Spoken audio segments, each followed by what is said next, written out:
ოპერაციამდე უფრო ნაკლები მგრძნობელობა მქონდა, ოპერაციის მერე საგრძნობლად მომატებული მოქვს. ვისაც აქ პატარა მკერდი უნდა რომ გქონდეს დიდი მკერდი და ვისაც დიდი მკერდი აქვს, პირიქით აპატარავებენ, იმიტომ რომ დატანჯული ვარ არ მინდა. არაფერი არ სკდება და არც გასკდება. მამაკაცთან როდის შეიძლება ცხოვრება? ისე რეალურად როდის აძლევთ რეკომენდაციას, მაგრამ ეგეც უთხრათ, რომ მოგესალმებით, მე ვარ თაკო კალანდაძე. თქვენ უყურებთ კომპანია ესტემედის პირველ გადაცემას მამოპლასტიკაზე. კომპანია ესტემედი არის მოტივას იმპლანტების ექსკლუზიური შემომტანი საქართველოში. დღევანდელი სტუმარი იქნება პლასტიკური ქირურგი, მედიცინის დოქტორი, ბატონი გუგა კუზანოვი. მოგესალმებით, ბატონო გუგა. გამარჯობათ, მოგესალმებით, ძალიან მოხარული ვარ. რო დამიძახეთ, რა ვიცი, მე მგონი საინტერესო უნდა იყოს და ხალხისთვის სანახავად ალბათ კარგი იქნება. პირველი თემა იყოს ზოგადად მამოპლასტიკის შესახებ რომ ვისაუბროთ. მკერდის გადიდებაზე, ხო, ვილაპარაკოთ? კი ბატონო. მოდი აქედან დავიწყოთ, რომ მკერდის გადიდების პრინციპში სხვა მეთოდი არ არსებობს. იმპლანტი მაინც უნდა ვიხმაროთ. ოქროს სტანდარტი პრინციპში მსოფლიოში არის ახლა იმპლანტები. მკერდის გადიდება კი ახლა ხო გაგიგიათ ცხიმითაც კეთდება, უფრო კორექცია, მაგრამ თუ ლაპარაკი არის გადიდებაზე, რა თქმა უნდა ვიხმაროთ იმპლანტი. საქართველოში კი არა, საერთოდ მსოფლიოში აუგმენტაცია მკერდის, ანუ ძუძუს აუგმენტაცია დგას ერთ-ერთ პირველ ადგილას პრინციპში, აი რინოპლასტიკა, ლიპოსაქცია და მკერდის გადიდება. ეს არის ძალიან პოპულარული, ესე რომ ვთქვათ, თუ შეიძლება ესე ითქვას, ოპერაცია, ხო? რატო? იმიტომ რომ ვითარდება ყველაფერი, ტექნიკა ვითარდება, რა თქმა უნდა, და პლუს თავარი რაც არის, ეს არის იმპლანტი. ანუ დახვეწილი გახდა უკვე სხვადასხვა ბრენდების, ხო, არსებობს იმპლანტები. მათ შორის მატივაზე გვაქვს ახლა ლაპარაკი. მოდი თავიდანვე დავიწყებ. კარგი იმპლანტი არ არსებობს. რატო? იმიტომ რომ ნებისმიერი იმპლანტი ეს არის მაინც უცხო სხეული ჩვენი ორგანიზმისთვის. ნებისმიერ ვარიანტში ჩვენი ორგანიზმი ამას ებრძვის, როგორც უცხო სხეულს. მაგრამ მაქსიმალურად კარგი თუ შეიძლება ესე ითქვას, იმპლანტი რას ნიშნავს, რომ ის გართულებების განვითარება, რომელიც არსებობს, ხო, მაგალითად კაფსულური კონტრაქტურა, ყველაზე გავრცელებული გართულება იმპლანტაციის შემდეგ რაც შეიძლება მოხდეს. აი ზუსტად მატივას იმპლანტების გამოყენებით არის მიყვანილი მინიმუმამდე. ეს უკვე საკმაოდ ბევრს ნიშნავს, იმიტომ რომ ყველაზე გავრცელებული მაინც გართულება ეს არის კაფსულური კონტრაქტურა. ზუსტად ესე იბრძვის ჩვენი ორგანიზმი ამ იმპლანტებს და აი ზუსტად ამ ბრენდის იმპლანტების გამოყენების მერე სტატისტიკა არსებობს, რომ არის დაყვანილი მინიმუმამდე. ეს უკვე ძალიან დიდი საქმეა. რამდენად რეალურია, როდესაც ამბობენ, რომ უვადოა იმპლანტი? იცით როგორ, ხო, ეს საკმაოდ კარგი კითხვა, იმიტომ რომ პაციენტები ხშირად როცა მოდიან, ამბობენ პირდაპირ, აი 5 წელიწადში თუ 10 წელიწადში უნდა შევცვალო იმპლანტი, ხო? ეგ არასწორია. იმპლანტი შეიძლება შეიცვალოს სხვა მიზეზით. მაგალითად, ფორმა შეიცვალა. ეხლა გაიკეთა ქალბატონმა 30 წლის ასაკში, გავიდა 10 წელი, გახდა 40 წლის, რა თქმა უნდა, ბერდება ხო სამწუხაროდ ორგანიზმი. მათ შორის კანიც და კუნთიც და ყველაფერი. ფორმა იცვლება, აი ამ მიზნით შეიძლება ვთქვათ გამოიცვალოს იმპლანტი და დადგეს უფრო სხვა ზომის, ან სხვა ფორმის, ან ლიფტინგი გაკეთდეს ამასთან ერთად. აი ამ მიზნით კი შეიძლება გამოიცვალოს, თორე ჩემ პრაქტიკაში მე მაგალითად რეიმპლანტაცია ქალს გავუკეთე, რომელსაც ჰქონდა 31 წელი. იმპლანტი და რო ამოვიღეთ ეს იმპლანტები, ახალივით იყო. ჩვეულებრივი იმპლანტი იყო. თუ არ მოხდა რუპტურა, ან თუ არ გაიხა იმპლანტი, რაც არის ძალიან იშვიათი რა. ჩემ პრაქტიკაში მე სულ 4 მყავს ნანახი ესეთი პაციენტი, ვისაც გახეული ქონდა შიგნით იმპლანტი. იმპლანტი არ ფუჭდება და პრინციპში, სანამ ადამიანი ცოცხალია, თუ რამე გართულება არ მოხდა, შეიძლება იყოს. ხო, ძირითადად ბავშვის გაჩენის შემდგომ აქვთ ხოლმე ესეთი კითხვები, რომ იმპლანტი ფორმას შეიცვლის თუ არა და იმპლანტი თვითონ ფორმას არ შეიცვლის. იმპლანტი როგორიც იყო, ისეთი დარჩება. ფორმა მკერდის შეიძლება შეიცვალოს. ანუ ძუძუს ფორმა შეიძლება შეიცვალოს, იმიტომ რომ მით უმეტეს თუ აჭამა ძუძუ ხო ქალმა იქ რა ხდება, ეთქვათ გადიდებული მკერდი არის, ხო? რაღაც ზომამდე გავადიდეთ. დაფეხმძიმდა და ლაქტაციის პერიოდი არის. ეს ზომა ხო კიდე უფრო გაიზრდება, ბუნებრივია, ხო? აი რა ზომით გაიზრდება, რამხელა გახდება, ეს ცოტა ისეთი საკითხია. მაგას ახლა ზუსტად ვერავინ ვერ გეტყვის, მაგრამ ფორმა შეიძლება შეიცვალოს, კი. ნამდვილად. თუმცა, ну აი ჩემი პაციენტების ხო მოდიან მე ვთქვათ ამ ლაქტაციის პერიოდის შემდეგ ბევრს უბრუნდება ისევ ის ფორმა რაც ჰქონდა. ძალიან საინტერესოა. რას ფიქრობთ მოტივას იმპლანტებზე? უშუალოდ რა დადებითი თვისებები აქვს და აი პრაქტიკაში რამდენად კარგია, როგორც პლასტიკური ქირურგი? ну მაგი გითხარით პირველ რიგში ის რომ ესეთი გართულების როგორიც არის კაფსულური კონტრაქტურა მატივას იმპლანტების გამოყენების მერე დაყვანილი არის მინიმუმამდე. ეს ჩვენთვის არის უკვე არის ძალიან სერიოზული საქმე, იმიტომ რომ ჩვეულებრივად კაფსულური კონტრაქტურა დაახლოებით 8-12, ზოგჯერ 14%-მდე მაინც არსებობს. და როდის მოხდება, ეგ არავინ არ იცის. შეიძლება 3 თვეში განვითარდეს, შეიძლება 7 წელიწადში. და აი ზუსტად ერთ-ერთი ყველაზე დადებითი ჩემი აზრით არის ეს, რომ აი ეს პროცენტი არის დაყვანილი ფაქტიურად მინიმუმამდე. ეს უკვე ძალიან დიდი საქმეა, იმიტომ რომ ეს ძალიან დიდი დისკომფორტია ადამიანისთვის. თუ ეს განვითარდა, ისე ხელმეორედ უნდა გაკეთდეს ოპერაცია, ხო, ძველი იმპლანტები ის უნდა ამოვიღოთ, კაფსულა ამოვკვეთოთ, ისევ ჩავსვათ იმპლანტები და ასე შემდეგ. ეს არის ძალიან დიდი პლუსი.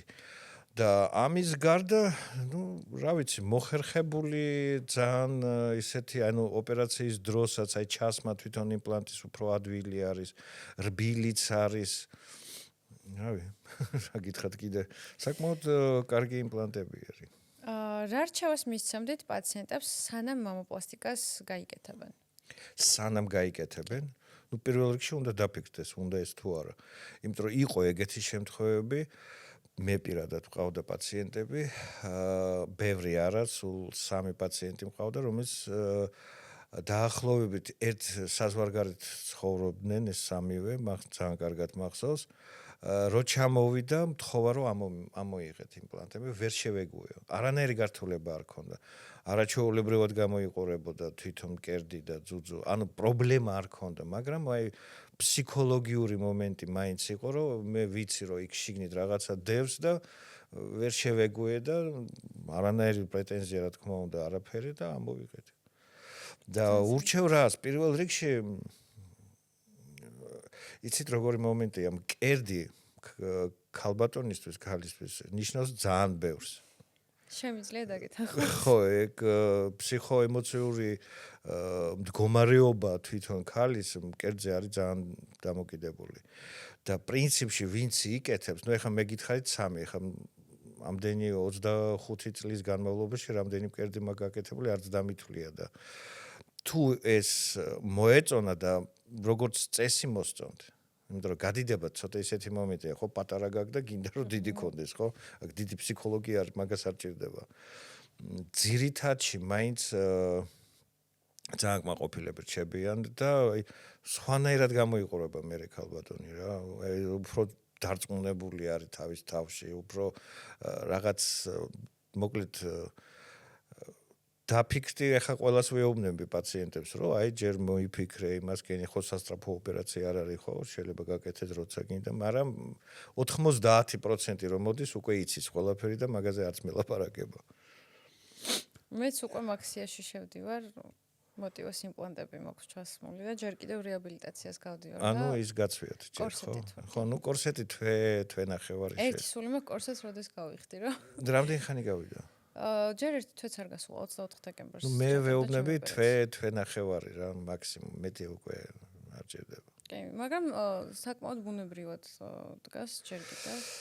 ბუნებრიობა თვითონ ძუძუსი არის დამოკიდებული იმპლანტზე, რა თქმა უნდა, იმიტომ რომ არის მრგვალი ფორმის იმპლანტები, არის წვეთისებრი, ეგრეთ წოდებული ანატომიურ შეძახით ჩვენ და ისე ხალხში არის მსხლისებრი, წვეთისებრი და ასე შემდეგ.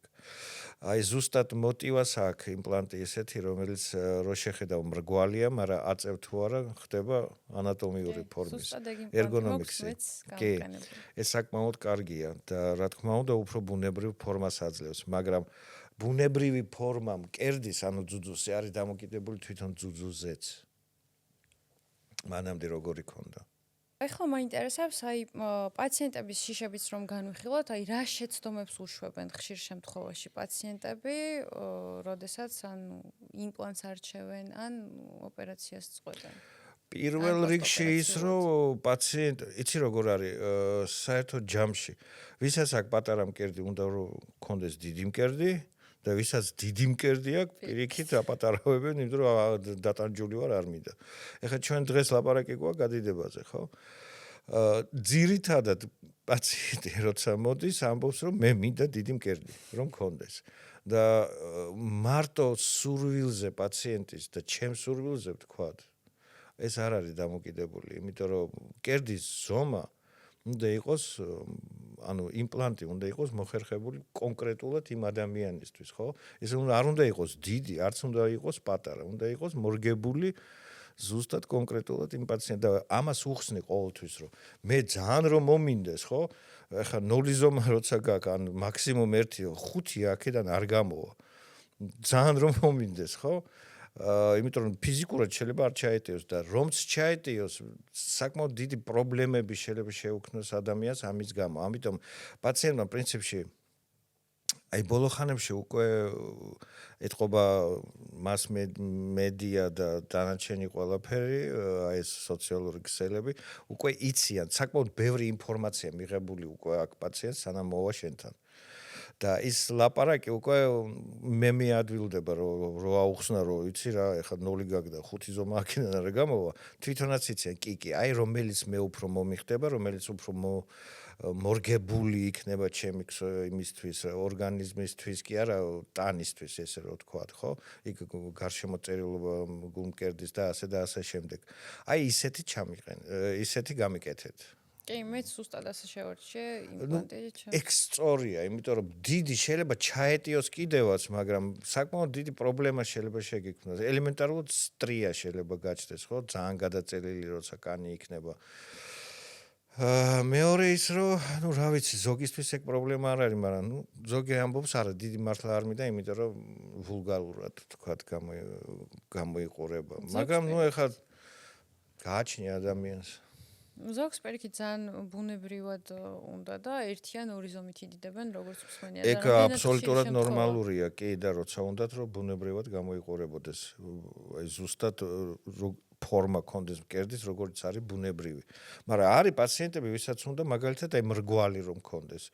ანუ აი აქედან რომ იწყებოდეს მკერდი. მე ის კატეგორიაც ვიცი, რახან ვიკეთებ, ბარემ რაღაცა პატარა ბარემ ეგეთიც არის, კი, ნამდვილად. ხო ვიკეთებ, ხო ვიძინებ და ბარემ დიდი გამიკეთებ. ხო, ну, ეხა ქირურგისთვის მართლა სულ ერთია. დიდი, ძალიან დიდი იქნება თუ ძალიან პატარა იქნება, ხო სულ ერთი როგორ ეხა თუ არის და ვიცი რომ ეს იმპლანტი ვთქვათ ჩაეტევა შიგნით და პაციენტს თავს იკლავს რომ არა ეს ზომა მინდა, ну, ბოლოს და ბოლოს ხო გავუკეთებ, მაგრამ მე ხო წინასწარ უფრო კარგად ვიცი რა გამოვა. და ამას მერე შემდგომში ეს მოეწონება თუ არა, იმიტომ რომ თავიდან პაციენტი არის დამოკიდებული თავის სურვილზე, აი მე მინდა და მორჩა. მაგრამ მერე ხო უნდა იცხოვროს ამასთან ერთად, არა? დიდი იმპლანტი ეს უფრო მეტი წონაც არის. ხო? ხო იწონის ახლა ეს სუბუქი კი არ იქნება ისეთი ძალიან. და ნუ სხვა პრობლემა და პატარას რატო იკეთებ ოპერაციას თუ პატარას იკეთებ, ხო? ყოფილა თუ არა ის შემთხვევა, იმპლანტის ზომა რაც შერჩეულა ოპერაციის შემდგომ, რომ მოიხსნეს კორსეტი, რომ აი უფრო დიდსაც იყო, როგორ არა? ხშირ შემთხვევაში რასაკეთებენ ამ დროს? ეგუებიან თუ მალევე იცვლიან იმპლანტს? იცი როგორ არის კატეგორია ხალხის, ანუ ქალბატონების, ვინც ამბობს, რომ მე ისე უნდა გავიკეთო ოპერაცია, რომ ძალიან არ ჩანდეს, რომ გავიკეთე. გარკვეული მიზეზები ალბათ არსებობს. ეხა მე ეგ არ მესმის, მაგას იკეთებ იმისთვის, რომ პირიქით ჩანდეს, რომ გაკეთებული გაქვს, მაგრამ არის ეგეთი კატეგორია ხალხის. მე ხო რამოდენიმე შემთხვევაში იყო ეს მომენტი, რომ ნეტავ ცოტა მეტი გამიკეთებია, ცოტა დიდი ვთქვათ. ეხა ცოტა დიდი, ცოტა პატარა ეგ შესაძლებელია. ეხა 0-დან 5 ზომას ვერ მიიღებ, მაგრამ ვთქვათ ეს ჩვეულებრივად რო ვილაპარაკოთ 2 ზომა გაქვს და 3 რო გინდა რომ კონდეს კი ბატონო შეიძლება ან 3-ზე ცოტა უფრო დიდიც ეგეც შესაძლებელია. კი არის ეგეთი შემთხვევები. საბოლოო ჯამში იმაზე ვთანხმდებით, რომ უმჯობესია ყოველთვის ქირურგს დაუჭერონ და იცი რა პრინციპში კვალიფიკაცია როცა გაქვს, როცა საკმაოდ დიდი გამოცდილება უკვე გაქვს და ადამიანის ფსიქოლოგიაც ეხლა ჩვენ ხო გვინდა არ გვინდა კი პლასტიკური ქირურგები ვართ, მაგრამ ფსიქოლოგებიც ვართ, იმიტომ რომ ადამიანთან გაქვს ურთიერთობა სულ მით უმეტეს ეხლა როცა ბრმანაწლავი კეთდება ან კუჭის რეზექცია კეთდება, ეგ სულ სხვა რაღაცა შეთან მოდის ავანტყოფი და წივის და კივის და ჩვენთან მოდის ჯამთელი ადამიანი თავიდან ბოლომდე. აქ ფსიქოლოგიც უნდა იყო. კი, რა თქმა უნდა, ბევრ ფაქტორზე საერთოდ არის ყველაფერი დამოკიდებული.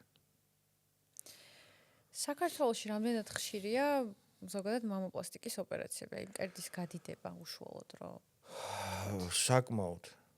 საკმაოდ ხშირია. ეხლა ჩვენთან კლინიკაში, დღე ყოველ შემთხვევაში ფაქტიურად არ გადის, რომ 1-2 არ გაკეთდეს მამოპლასტიკა. შეიძლება გადიდებაც იყოს, შეიძლება რედუქცია ან ლიფტინგი, მაგრამ მაინც და იმპლანტების გამოყენება საკმაოდ რა. და მე როგორც ვიცი, საერთოდ საქართველოს მასშტაბით რო ავიღოთ, ბოლო 7-8 წელი ხა პირველ ადგილზე რა თქმა უნდა რინოპლასტიკა ეს ჩვენი ის არის წვირის ოპერაცია. ძალიან ბევრი კეთდება საკმაოდ. შვენიერი. რა უნდა იცოდნენ პაციენტებმა იმპლანტის შერჩევის დროს? რა ფაქტორები უნდა გაითვალისწინონ მაგალითად? რას მიაქციონ უფრო მეტად ყურადღება? პირველ რიგში ის რომ მაგასთან ერთად უნდა იცხოვრონ ამ იმპლანტთან. გარკვეული შეზღუდვები მაინც აქვს ადამიანს, როცა იმპლანტი გარკვეული. ეს არის ძალიან პატარა რაღაცა ესეთი. მაგალითად ყვინთავი თუ არის 50 მეტრზე სასურველი არ არის რომ ჩავიდეს და რაღაც აი ძალიან დატვირთული ფიზიკური ვარჯიში ვთქვათ. აი ეს მომენტები მეტნაკლებად მაინც უნდა იყოს ცოტა გამორიცხული. აი ეს უნდა გაითვალისწინოს ადამიანი, მაგრამ ჩვეულებრივ იმაში ეს არის 0.1% ფაქტიურად, იმიტომ რომ ეხლა ვარჯიშიც შეგიძლია, ყველაფრის გაკეთება ფაქტიურად შეგიძლია, როცა იმპლანტაცია გაკეთებული. რაღაცა განსაკუთრებული რაღაცა ის შეიძლება იყოს გამორიცხული. აი ეს პირველ რიგში უნდა გაითვალისწინოს ადამიანმა, მეტი ისეთი არაფერი. და პლუს ის რომ იმპლანტი კი არის ფაქტიურად რომ თუ არ გაიხა, თქო, რეპტურა თუ არ მოხდა მუდმივი, მაგრამ ადამიანი არ არის მუდმივი და ჩვენ მუდმივად სამწუხაროდ რაც უფრო დრო გადის ბერდებით. ამასთან ერთად ბერდება მკერდიც, რომ ეს იმპლანტი როდესღაც მაინც გამოსაცვლელი იქნება. მაგრამ როდის ეს უკვე სხვა საკითხია. ადრე იყო ესეთი მითები, რომ თვითმფრინავში არ შეიძლებოდა ჩაჯდომა. ადრე კი არა, ეხლაც. საკმაოდ ბევრი პაციენტი მაგას მეკითხება, აი თვითმფრინავში თუ შეიძლება, მე ფრენა თუ შეიძლება, ის თუ შეიძლება ეს აბსოლუტური სისულელე არის. იმპლანტი უფრო მეც გაუძლებს, ვიდრე გულმკერდი. ჯერ ერთი და მეორე თვითმფრინავში არის ჩვეულებრივი, ეხლა ცოტა იცვლება წნევა და ამ წნევას იმპლანტმა თუ არ გაუძლო, ეს არის აბსოლუტური სისულელე. აი ხა აქ რომ მქონდეს იმპლანტი გაჩვენებდი, აი ეს შეგვიძლია აიღო და მეორე ხელით აი ესე დაადო. არაფერი არ მოუვა საერთოდ. და მით უმეტეს თვითონავ შეხა რამდენია გაკეთებული ადამიანი, ხა რამდენ ქალსა გაკეთებული. ესე არ უნდა იფრინოს? არა, ეს არის აბსოლუტური სისულელე. არაფერი არ სკდება და არც გასკდება. თუ იქ რაღაცა სასწაული მოხდება და აიწევა რაღაცა სასწაულად, მართლა ჯერ გასკდება გულმკერდი ან რაღაცა ფილტვი და მერე უკვე იმპლანტი. ყველაზე უხერხული კითხვა რა დაუსვამთ თქვენთვის პაციენტს? უხერხული როგორც აი ეგეთ? უცნაური ან უხერხული. მამაკაცთან როდის შეიძლება ცხოვრება? ეს არის ჩვეულებრივი კითხვა, ბევრი მეკითხება მაგას. ანუ როდის შეიძლება მომკიდოს ხელი რა ძუძუზე და ასე შემდეგ. რო გითხრა რომ ვერ ვიხსენებ. და ისე რეალურად როდის აძლევთ რეკომენდაციას, მაგრამ ეგეც უთხრათ რომ შეიძლება აღარ გკითხონ და როცა ჩათulis თვითონ საჭირო რომ ყველაფერი კარგად არის და მომკიდე ხელი კი ბატონო. რა ვიცი, ნუ ეს ცოტა ისეთი კითხვა არის. არ არის პრობლემა პრინციპში. ნუ ეხლა სანამ ბანდაჟი აცვია, კორსეტი და ასე შემდეგ, ნუ სასურველი არ მოკიდოს ხელი და რომ გაიხდის მერე უკვე კი ბატონო. გასაგებია. მე როგორც პაციენტი მოტივოს იმპლანტები მაქვს გაკეთებული, ზუსტად ის იმპლანტი, რომელზეც წეღან ვისაუბრეთ, ერგონომიქსი. ოპერაცია სანამ გავიკეთებდი, სიმართლე რომ გითხრათ, ბევრი ინფორმაცია მქონდა იმაზე პაციენტებისგან, რომ აი მგრძნობელობა დაკარგეს, რაღაცა ვერ ეგუებიან, რეაბილიტაცია გაუჭირდათ, მაგრამ ნუ ჩემი აზრით ფსიქოლოგიური ამბავიც არის მან რეაბილიტაციას როგორ დაუდგები, ასე ვთქვათ, მაგრამ ოპერაციამდე უფრო ნაკლები მგრძნობელობა მქონდა, ოპერაციის მერე საგრძნობლად მომატებული მოქვს მგრძნობელობა. ეგ ხდება ეგრე, მაგრამ მერე დარეგულირდება და ჩვეულებრივად გეკნება. ხო, ძალიან გამიკვირდა სხვათა შორის და გაოცებულიც დავრჩი. კი, ეგეთი რაღაცები ხდება. პირიქითაც ხდება, როცა პირიქით დაქვეითებული არის, მაგრამ დროთა განმავლობაში აუგმენტაცია ეს ისეთი მეთოდი, ეს არ არის თქვა დიდი რედუქცია და ლიფტინგი, რომ იქ რაღაცა დაზიანდეს ესეთი, რომ ნობელობა დაკარგოს ძუძუსთან ან სხვა ადგილმა. წესი და კანონით 2-3 თვეში ეს ყველაფერი ლაგდება და აბსოლუტურად ჩვეულებრივად არის. კი, პოსტოპერაციული პერიოდის გავლაც არ გამჭირვებია, ძალიან მარტივად გავიარე და თან ძალიან მსუბუქად უგრძნობ თავს, ანუ იმპლანტი როგორც ასეთი არ მომძიმებს. აუგმენტაციის მერე ფაქტიურად, აი მაგალითად პარასკევს რო უკეთებ ხოლმე ოპერაციას, შაბათი კვირა და ორშაბათს ჩვეულებრივად გადიან სამსახურში. მე როგორც კი გამწერეს, მაშინვე სამსახურში წავედი. მეორე დღესაც ჩვეულებრივად, ნუ ბანდაჟი უბრალოდ ერთადერთი ეს არის, რომ კორსეტი გაწვია და ეს ნუ ეხა უნდა იყოს დაფარული, რომ არ ჩანდეს. თორე სამსახურში კი ბატონო, ფიზიკური დატვირთვა არ არის კარგი ნამდვილად. რამდენი ხანი? ნუ მე ჩემ პაციენტებს ვეუბნები 2-3 თვე. აი ვარჯიში როგორც ეგეთი იმაში ჯიმში, ანუ დარბაზში და ასე შემდეგ. და თანობით ნელ-ნელა უნდა დაიწყოს ეგრევე დატვირთვა რომ არ მიიღოს. სანამ კორსეტი გაცვია, ნუ ეს თვე ნახევარი თავისთავად გამორიცხულია და მერეც ერთი თვე მაინც უნდა დაისვენოს მაინც ადამიანმა. რომ ფიზიკური დატვირთვა ეგრევე ნამდვილად კარგი არ არის, როცა იმპლანტი გაქვს. სიმძიმეს აწევა და ასე შემდეგ. განაკვეთებზეც რომ ვთქვათ, როგორც ვიცი, არსებობს სხვადასხვა მეთოდით აკეთებენ, არეულადან განაკვეთი. ძირითადად 3.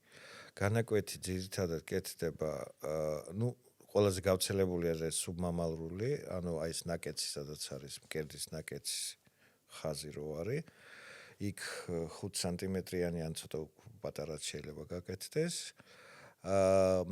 ძუძუს თავის, ანუ დვრილის გარშემოთ, ესე კეთდება, აქედან სვავთ იმპლანტს და იღლიიდან, აქსილარული. იღლიაში შეიძლება პატარა განაკვეთი გაკეთდეს და იქიდან ჩაისვას იმპლანტი. ნუ ყველა ამ მეთოდს აქვს თავისი პლუსი და თავისი მინუსი. ყველაზე გავრცელებული ეს ქვემოდან რატო? იმიტომ რომ ჯერ ერთი თვითონ განაკვეთი პატარა, მერე მკერდი როცა კეთდება, ის მკერდი თვითონ ფარავს ამას. ფაქტიურად დროთა განმავლობაში არ გამოჩნდება. და მეორე ეს გავრცელებული რატო არის? ქირურგისთვის საკმაოდ კარგი ვიზუალიზაცია ხდება, ანუ კუნთს როგორ წევ, იმას ყველაფერს ფიზიკურად ხედავ და აქედან როცა აყენებ, ცოტა საშიშია, იმიტომ რომ დენა რომ მოხდეს, თქვათ, ის დენა გაკეთების დროს, მაინც ამაზე უნდა გახვიდე, იმიტომ რომ იქიდან ვერ დაინახავ, ხა ამ ხელა განაკვეთს ხო არ გააკეთებ. ყველას აქვს თავისი პლუსი, თავისი მინუსი. მე მოტივაპრეზორ მეთოდით მაქვს გაკეთებული და ჩემი განაკვეთი 2 სანტიმეტრ ნახევარი გამოვიდა და ეს მოტივას ის აი რაც ბრძანეთ, პატარა განაკვეთიდან არის პირდაპირ შეცურებული შიგნით. კი. ხო, მია არ გამოდიოდა, იმიტომ რომ ორი ზომა მიას ტექნიკა არ გამოდიოდა, იღლიდან განაკვეთი, იმიტომ რომ ორი ზომა იყო მაქსიმალური და მე 325 მილილიტრი ჩავისვი. არა, იქ მაქსიმუმ მე მგონი 200-მდე თუ ჩააყენებ 200 მილიმეტრად 320-იანს და იმას, აქედან ეს 2-3-4 სანტიმეტრი ეს არის ნორმა პრინციპში. ძალიან დიდი მადლობა. არაფერს, მადლობა თქვენ. დროებით დაგემშვიდობებით. ამ გადაცემის მეშვეობით თქვენ გექნებათ საშუალება თქვენი კითხვები მივაწვდინოთ საქართველოში წამყვან პლასტიკურ ქირურგებს. მე კი დროებით დაგემშვიდობებით. გამოიწერეთ ჩვენი არხი.